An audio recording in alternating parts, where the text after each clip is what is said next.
Olá a todos e todas, esse é o videocast do Breast Saving Group, o videocast dedicado a quem faz reconstrução de mamas.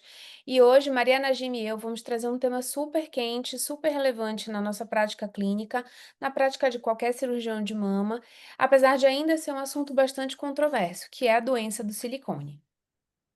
Então, olá a todos. Estou aqui hoje com Camila e hoje a gente vai trazer um artigo muito recente, saindo do forno, publicado agora em julho de 2025. Esse é um estudo multicêntrico realizado na Holanda, que investigou a prevalência de sintomas associados à doença do silicone. Em tradução literal, seria doença do implante mamário. Nesse caso, o perfil dessas pacientes eram as sobreviventes do câncer de mama que se submeteram à reconstrução com implante de silicone, em comparação ao grupo que não foi reconstruída ou não recebeu próteses de silicone na sua reconstrução. Então, assim, uma breve contextualização para quem não está familiarizado com o termo. O que é chamado atualmente de doença do silicone é uma condição que ainda não está contemplada no Código Internacional de Doenças, né, no CID. Então, é descrita como uma constelação de sintomas constitucionais, reumatológicos, mentais e cognitivos não específicos, relatados por mulheres com implantes de silicone. Historicamente já foi chamada de siliconose ou síndrome autoimune induzida por adjuvantes, que é síndrome ásia, e atualmente esse termo doença do silicone vem ganhando força, principalmente entre pacientes, né? Então é muito falado na mídia leiga, mais até do que na mídia, proporcionalmente mais até do que na mídia científica, mídia médica. Ela ainda existe uma certa controvérsia a respeito dessa condição como uma entidade nosológica mesmo, porque ainda não foram estabelecidos critérios nem para definir, nem para diagnosticá-lo. Então, até por ser uma coisa subjetiva, a gente também não tem muita ideia dos mecanismos, né? As hipóteses sobre esses mecanismos são interação do adjuvante com o sistema imunológico, é, tipo reação de corpo estranho, efeitos toxicológicos das partículas de silicone, inflamações de baixo grau devido a biofilme, dentre outras teorias, né? Carece de evidência experimental, obviamente, a gente não consegue estabelecer essa causa e efeito. E aqui eu já quero começar, né, fazendo algumas considerações feitas pelos autores do artigo. O artigo ele destaca que a notável falta de estudos sobre doença do silicone na população com câncer de mama, ela é uma realidade. E que os estudos anteriores, como eu falei anteriormente, são apenas comparando pacientes com os portadores de prótese de silicone da população geral, o que na verdade tem um viés de confusão muito importante. Essas mulheres de implantes cosméticos, elas têm várias características diferentes, até uma questão corporal diferente em relação à população geral que não se prontificou a fazer uma mudança, uma modificação corporal com prótese de silicone. Estilo de vida, comportamento reprodutivo, educação, status socioeconômico, traços de personalidade, dentre outros, né? Essas características elas podem afetar a saúde e a percepção de saúde. Então, assim, esses resultados desses outros trabalhos que a gente tem dessa população que foi submetida a uma cirurgia de inclusão de próteses ou mamoplastia com prótese, ela não pode ser, a gente não pode usar esses parâmetros para a população com câncer de mama. E assim, lembrar que essa população ela realmente tem traços de personalidade diferenciada e isso fomentou a realização deste trabalho que a gente vai comentar agora.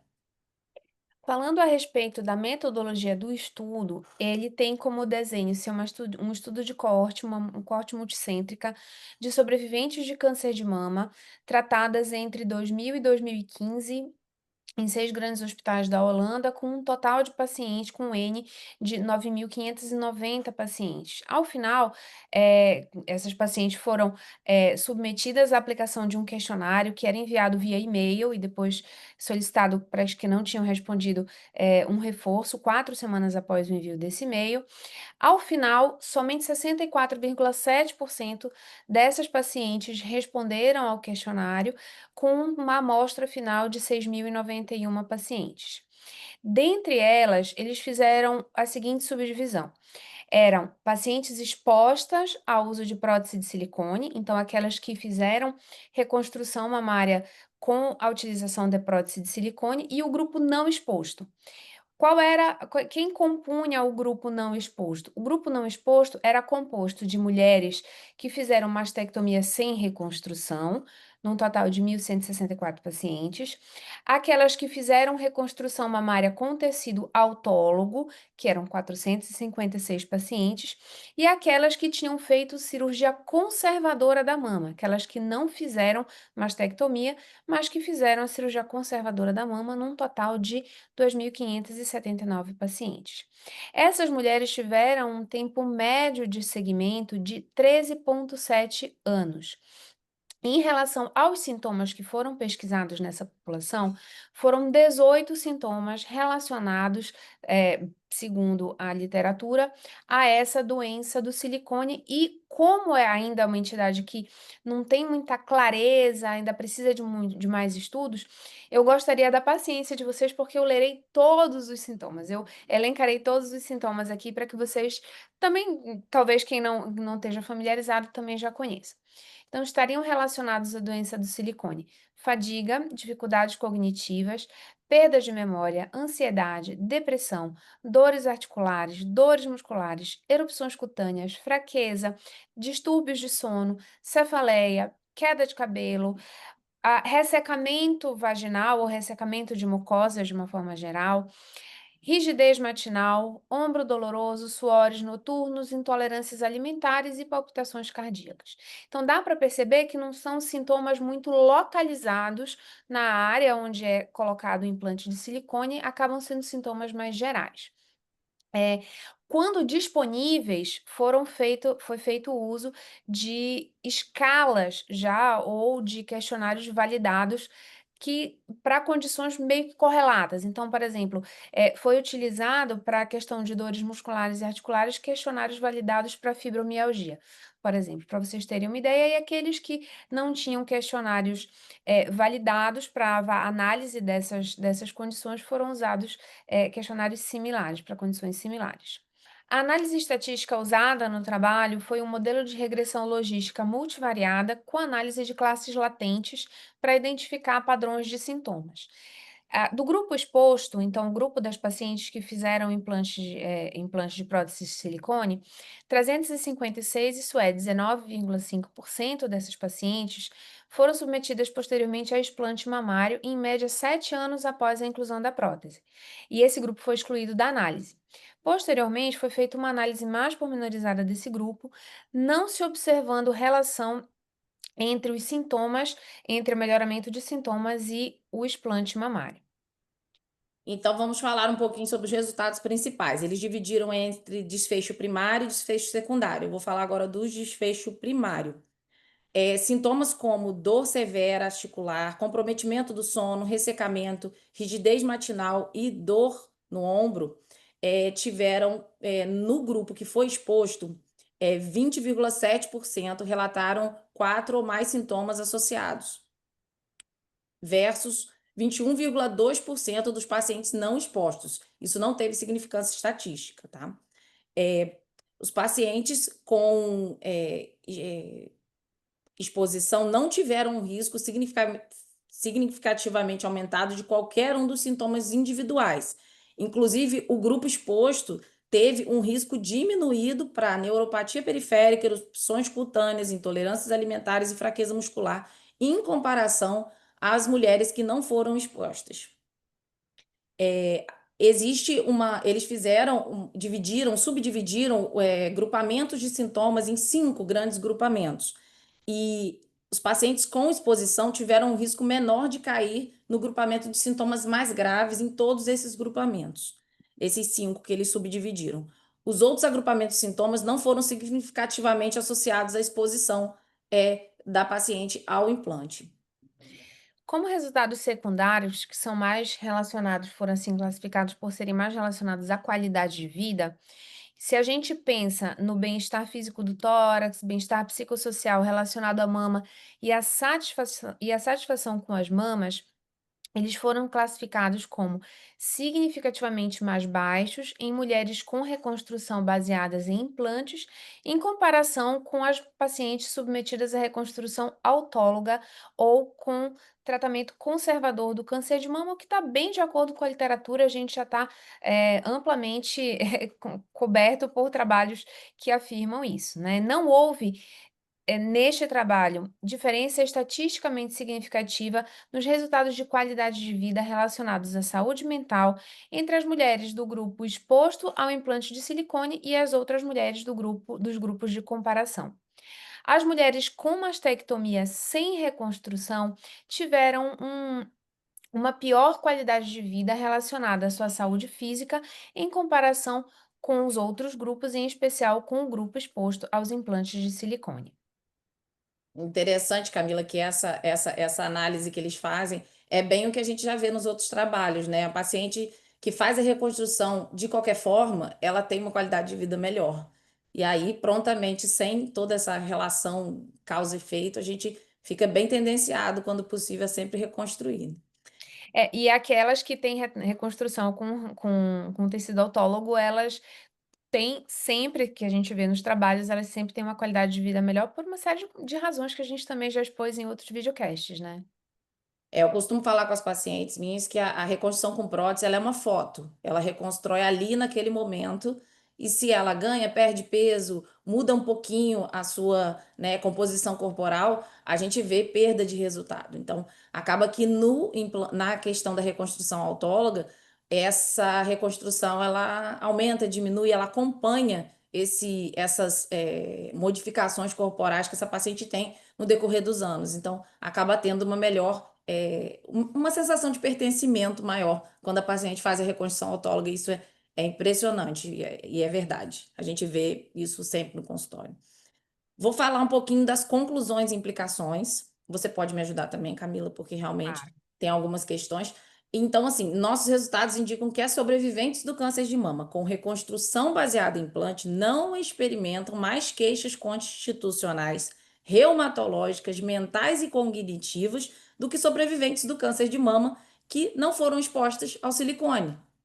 Então, assim, essa informação ela pode apoiar os profissionais de saúde para aconselhar essas pacientes, né, recém-diagnosticadas e que estão considerando fazer mastectomia com a reconstrução baseada ou não em implantes.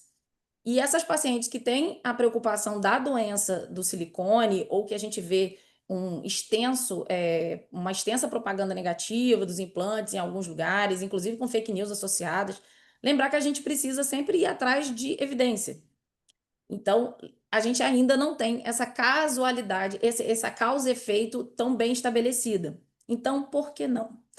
Os achados, então, desafiam essa noção de que a doença do silicone é uma entidade distinta, baseada nesse mecanismo fisiopatogênico, biomecânico, genético, induzido por silicone. Na verdade, até o presente momento, e é importante falar isso, porque a gente não está falando o que a gente acha, nem fazendo um compilado de artigos, a gente está falando desse artigo em especial. Esse artigo veio que como quebrar um paradigma nesse sentido, porque a gente acaba que não tem essa associação validada. E é importante também falar que esses sintomas são reais, a paciente realmente tem os sintomas, não é para invalidar os sintomas dessa paciente, mas eles não necessariamente estão relacionados ao implante em si. Se a gente for pensar, queda de cabelo, mialgia, quem não, né? Quem nunca? Estamos Sim. todas. Esse estudo também sugere que o conceito de somatização, que é uma coisa que é uma palavra que está muito corrente, inclusive na mídia leiga, poderia ser um modelo de explicação das doenças induzidas pela presença da prótese de silicone, especialmente em indivíduos que tenham preocupações excessivas, né, tenham um perfil mais ansioso e que estariam mais vulneráveis a esse tipo de somatização. Isso explicaria por que as conclusões anteriores sobre uma associação causal entre essa exposição à prótese de silicone e a doença do silicone, elas apresentariam um exemplo clássico de viés de confusão, se esse modelo baseado em somatização estiver correto. Assim, falando a respeito desse artigo, e da doença de silicone de uma forma geral, a conclusão a que eu chego ao fim da leitura e ao fim da análise, que nós ficamos vários dias analisando esse artigo, né, é que não existe uma solução fácil, uma resposta simples para alguma coisa que é complexa, né. Tem até algumas pessoas que dizem que todo problema complexo tem uma solução simples e errada. Então, se a gente não conseguiu ainda sequer estabelecer critérios diagnósticos claros, dificilmente a gente vai conseguir uma resposta muito fácil para essa condição que vem se apresentando tão vastamente na mídia. Então, não vou dizer que a doença do silicone não exista, eu acho que a gente não tem subsídios ainda para dizer. Também não vou dizer que essas mulheres estão, criando sintomas que não existem, eu acho que isso também não pode ser dito, é injusto para essas mulheres, com essas mulheres.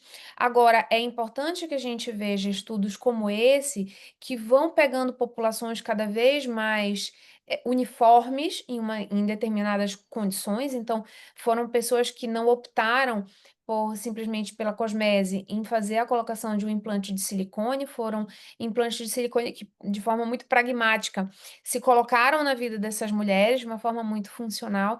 Então, quanto mais a gente pegar uma população com uniformidade, eu acho que mais a gente vai ter segurança para utilizar esses estudos na nossa prática clínica, no nosso diálogo com a paciente dentro do consultório e até no nosso diálogo nas nossas mídias, né, porque todos nós, enquanto médicos, nós somos comunicadores, nós temos esse dever social também de comunicar. Então eu acho que é importante a gente levar tudo isso em consideração e foi minha percepção depois de ler o artigo.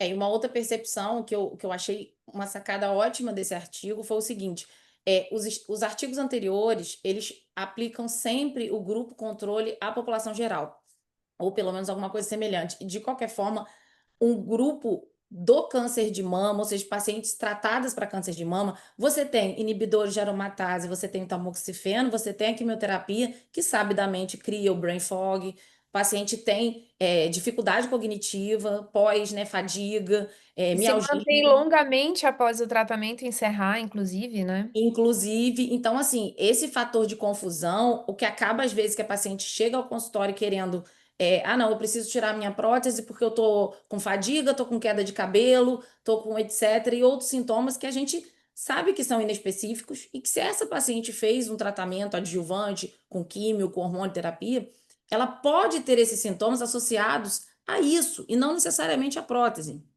Então, retirar a prótese, às vezes, não vai resolver todos os problemas que ela acredita que vão ser resolvidos com a retirada. É claro que tem paciente que tem, obviamente, uma hiperreatividade, paciente que faz, por exemplo, alergia a brinco, paciente tem uma eczema de contato. Poxa, será que essa paciente não seria interessante a gente pensar em outra alternativa que não uma prótese?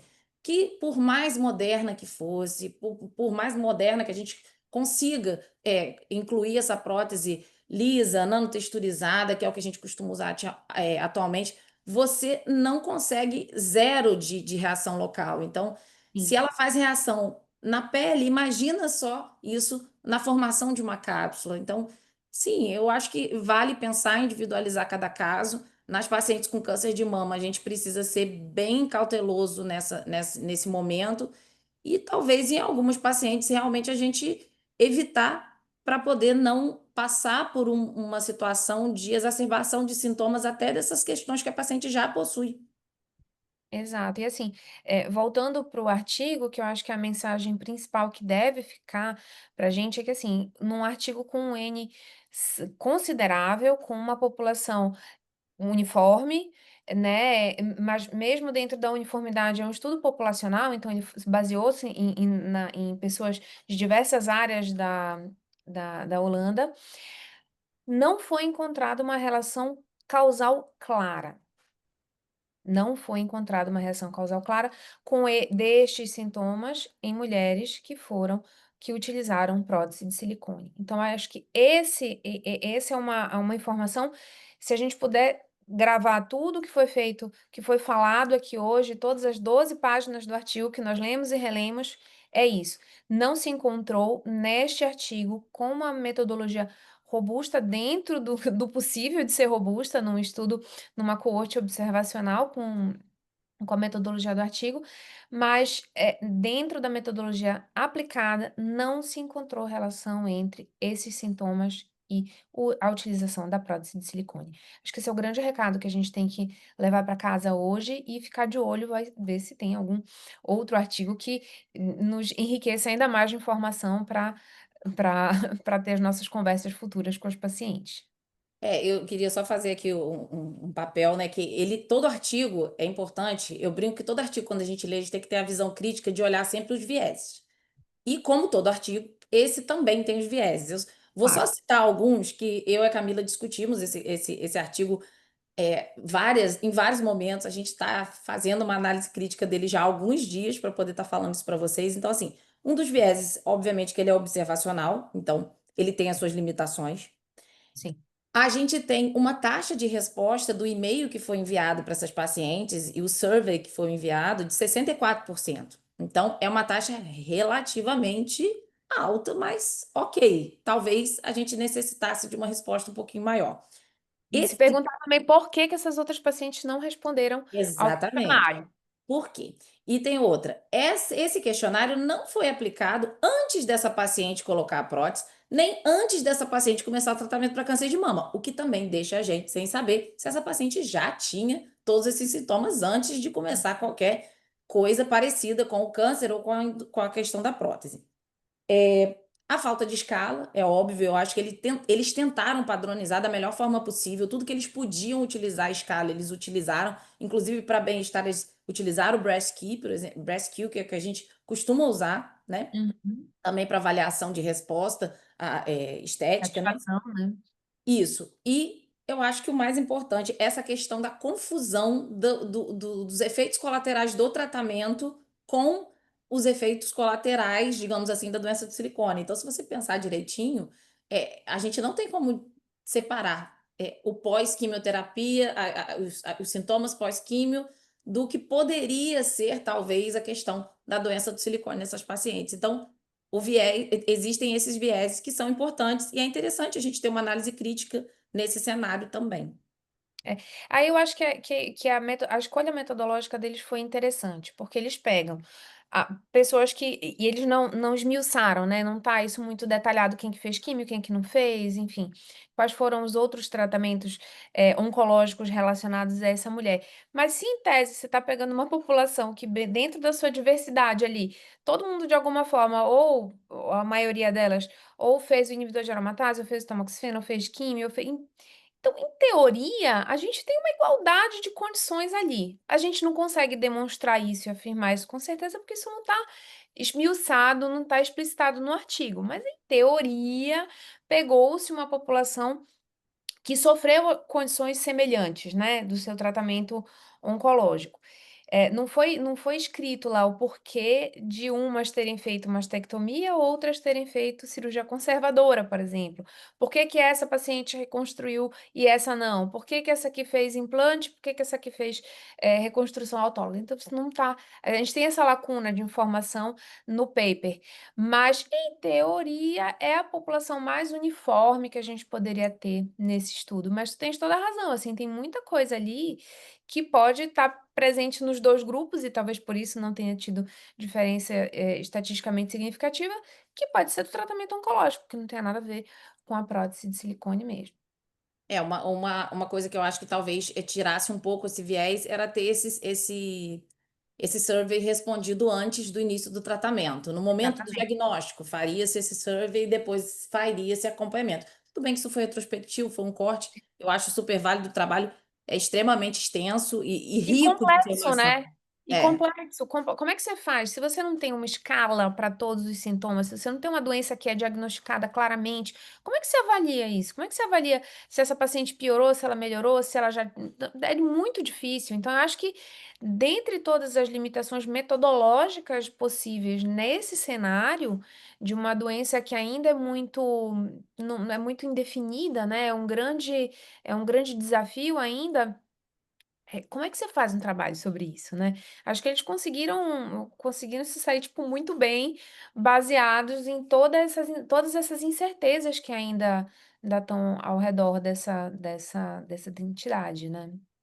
O que eu queria também deixar, só para finalizar, para a gente não se estender tanto, essa questão do silicone, que a gente vê muita mídia negativa, e em alguns casos a gente vê extremas, assim, relatos de pessoas, claro, cada pessoa tem uma experiência individual, e falando novamente, nós não estamos, assim, querendo invalidar os sintomas de ninguém, mas a experiência pessoal de cada pessoa com a prótese, ela é muito individual mesmo, esses relatos que a gente vê e que tem feito com que algumas pacientes cheguem ao consultório querendo fazer retiradas das suas próteses, às vezes nem com indicação formal, o resultado está muito bom e a paciente quer tirar só porque ela leu em algum lugar, porque uma amiga, porque estava no site tal, X, Y. Então, assim, procurar se informar de uma maneira bem em lugares que tenham uma questão científica atuante, sem, porque a mídia social hoje é uma fonte de informação importante e a gente deve combater as fake news e coisas que não têm embasamento científico, o que é muito difícil. E antes da gente ser cancelada por falar, né, Camila, que Uhum. silicone não dá sintoma, que a paciente com e sem prótese tem sintoma de qualquer jeito, nós estamos só falando desse artigo, que eu queria também falar. É sobre isso. E sobretudo, assim, as mulheres que chegam para nós com essas queixas, elas merecem, primeiramente, antes de mais nada, a nossa escuta respeitosa, porque é muito comum quando a gente fala com outros profissionais que estão envolvidos no cuidado, que estão envolvidos seja nas cirurgias puramente estéticas ou nas cirurgias reconstrutivas, às vezes parece que a pessoa se sente pessoalmente ofendida quando a paciente chega e diz assim: "Eu quero tirar minha prótese". A pessoa fica aborrecida: "Não, mas por quê?". Calma, tenha calma, entenda que aquele ser humano é um ser humano que às vezes tem muitas vulnerabilidades, que está mais permeável a essa mídia leiga, que fala muita groselha, que não tem muito embasamento, não tem compromisso com a ciência, então eu acho que a gente tem que baixar os ânimos e a gente tem que nos municiar de informação, nós temos que nos municiar de informações de qualidade, no limite do que a gente tem hoje de trabalhos científicos com certa robustez metodológica, mas, enfim, a gente precisa se municiar para ter uma conversa franca e uma escuta muito respeitosa com essas mulheres, né. É isso. Eu queria agradecer, Camila, por ter aceitado o desafio de falar sobre um artigo tão complexo e tão Queria controverso, eu queria te agradecer por ter proposto esse artigo, porque, assim, quando a gente extremamente subversivo o artigo. então, como sempre, né, subversivo como nós. Então, mas foi muito bom entrar mais nesse tema, viu, Najimi, eu gostei bastante. Obrigada por ter proposto. Pode encerrar, Camila. Tudo bem, então esse é mais um podcast do Brain Saving Group. Em breve voltaremos com novos artigos, com temas polêmicos e subversivos. Nos acompanhem nas redes, Brain Saving Group, @Brain Saving Group, e lá a gente sempre divulga os nossos eventos, os nossos cursos e os nossos novos videocasts. Fiquem atentos. Beijão e até a próxima. Tchau, tchau.